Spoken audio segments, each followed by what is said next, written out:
मार्च में होगी 1,20,000 शिक्षकों की नियुक्ति।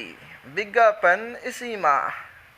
दिसंबर के करीब 9,000 एल्स-2 स्कूलों माध्यमिक और उच्च माध्यमिक में 1,20,000 से अधिक शिक्षकों की नियुक्ति मार्च तक होने की संभावना है। इसका विज्ञापन दिसंबर में ही निकलेगा। शीतकालीन सत्र के बाद कैबिनेट की बैठक में नई नियमावली पर मुहर लगने की संभावना है।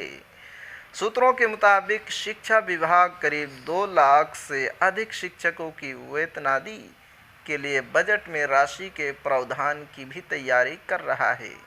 7वें चरण की शिक्षक नियुक्ति को लेकर मांग हो रही है, इसलिए सरकार और लंबा नहीं खींचेगी। शीतकालीन सत्र के बाद किसी भी दिन सरकार 7वें चरण की औपचारिक घोषणा कर देगी। माध्यमिक और उच्च माध्यमिक नियोजन के बाद प्राथमिक और मध्य स्कूलों के लिए शिक्षकों की नियुक्ति शुरू होगी। माध्यमिक और उच्च माध्यमिक शिक्षक नियोजन के लिए जिला स्वर्ग सेवा का गठन हो रहा है।